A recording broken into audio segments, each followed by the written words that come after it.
Chapter 4 The Silent Power of Thought, Controlling and Directing One's Forces. The most powerful forces in the universe are the silent forces, and in accordance with the intensity of its power does a force become beneficent when rightly directed, and destructive when wrongly employed.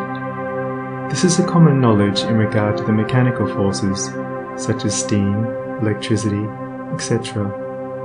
But few have yet learned to apply this knowledge to the realm of mind, where the thought forces, most powerful of all, are continually being generated and sent forth as currents of salvation or destruction.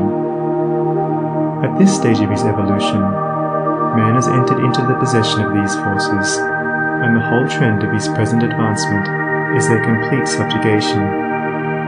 All the wisdom possible to man on this material earth is to be found only in complete self-mastery, and the command, "Love your enemies," resolves itself into an exhortation to enter here and now into the possession of that sublime wisdom by taking hold of, mastering and transmuting, those mind forces to which man is now slavishly subject, and by which he is helplessly borne, like a straw on the stream, upon the currents of selfishness. The Hebrew prophets, with their perfect knowledge of the supreme law, always related outward events to inward thought, and associated national disaster or success with the thoughts and desires that dominated the nation at the time. The knowledge of the causal power of thought is the basis of all their prophecies, as it is the basis of all real wisdom and power. National events are simply the working out of the psychic forces of the nation. Wars, plagues, and famines are the meeting and clashing of wrongly directed thought forces, the culminating points at which destruction steps in as the agent of the law. It is foolish to ascribe war to the influence of one man, or to one body of men. It is the crowning horror of national selfishness. It is the silent and conquering thought forces which bring all things into manifestation. The universe grew out of thought. Matter, in its last analysis, is found to be merely objectivized thought. All men's accomplishments were first wrought out in thought, and then objectivized. The author, the inventor, the architect, first builds up his work in thought, and having perfected it in all its parts as a complete and harmonious whole upon the thought plane, he then commences to materialize it, to bring it down to the material or sense plane. When the thought forces are directed in harmony with the overruling law, they are upbuilding and preservative, but when subverted, they become disintegrating and self-destructive. To adjust all your thoughts to a perfect and unswerving faith in the omnipotence and supremacy of good is to cooperate with that good, and to realize within yourself the solution and destruction of all evil. Believe and ye shall live. And here we have the true meaning of salvation. Salvation from the darkness and negation of evil, by entering into and realizing the living light of the eternal good. Where there is fear, worry, anxiety, doubt, trouble, chagrin, or disappointment, there is ignorance and lack of faith. All these conditions of mind are the direct outcome of selfishness, and are based upon an inherent belief in the power and supremacy of evil. They therefore constitute practical atheism, and to live in and become subject to these negative and soul-destroying conditions of mind is the only real atheism.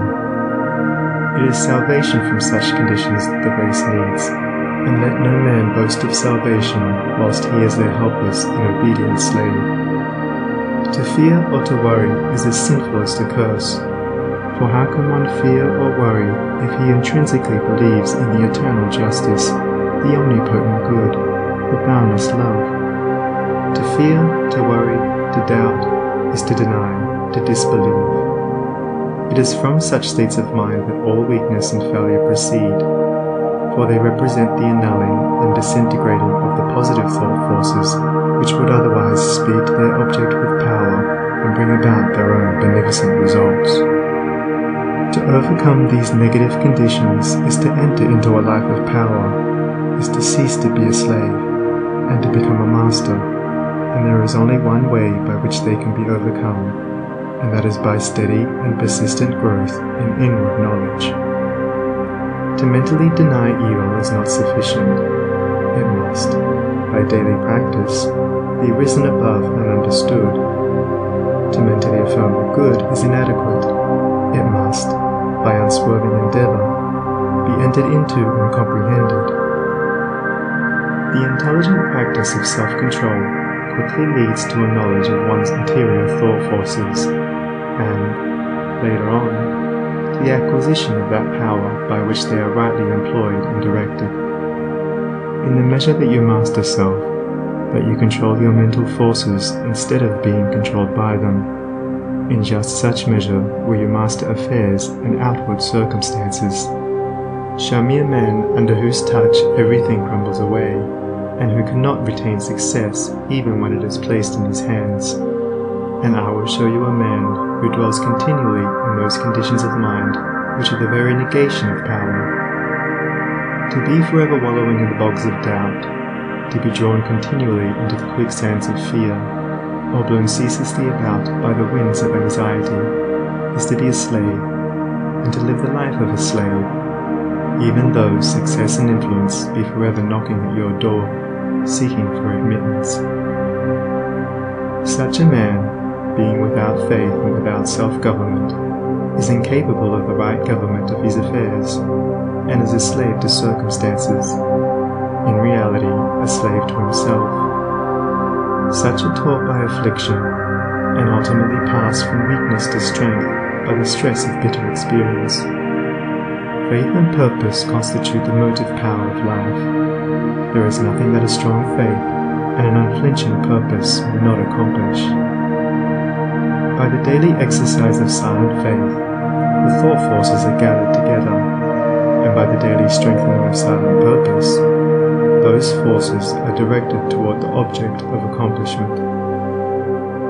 Whatever your position in life may be, before you can hope to enter into any measure of success, usefulness, and power, you must learn how to focus your thought forces by cultivating calmness and repose. It may be that you are a businessman, and you are suddenly confronted with some overwhelming difficulty or probable disaster. You grow fearful and anxious, and are at your wit's end. To persist in such a state of mind would be fatal, for when anxiety steps in, correct judgment passes out. Now if you will take advantage of a quiet hour or two in the early morning or at night, and go away to some solitary spot, or to some room in your house where you know you will be absolutely free from intrusion, and, having seated yourself in an easy attitude, you forcibly direct your mind right away from the object of anxiety by dwelling upon something in your life that is pleasing and bliss-giving, a calm, reposeful strength will gradually steal into your mind, and your anxiety will pass away. Upon the instant that you find your mind reverting to the lower plane of worry, bring it back again, and re-establish it on the plane of peace and strength. When this is fully accomplished, you may then concentrate your whole mind upon the solution of your difficulty, and what was intricate and insurmountable to you in your hour of anxiety will be made plain and easy, and you will see, with that clear vision and perfect judgment which belong only to a calm and untroubled mind, the right course to pursue and the proper end to be brought about. It may be that you will have to try day after day before you will be able to perfectly calm your mind, but if you persevere, you will certainly accomplish it, and the course which is presented to you in that hour of calmness must be carried out.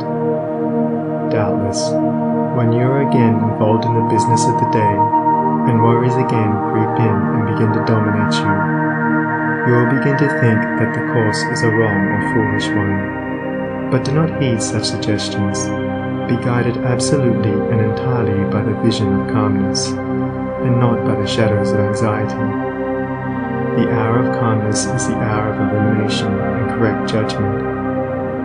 By such a course of mental discipline, the scattered thought forces are reunited and directed, like the rays of the searchlight, upon the problem at issue, with the result that it gives way before them. there is no difficulty, however great, but will yield before a calm and powerful concentration of thought, and no legitimate object but may be speedily actualized by the intelligent use and direction of one's soul forces. Not until you have gone deeply and searchingly into your inner nature, and have overcome many enemies that lurk there, can you have any approximate conception of the subtle power of thought, of its inseparable relation to outward and material things, or of its magical potency when rightly poised and directed, in readjusting and transforming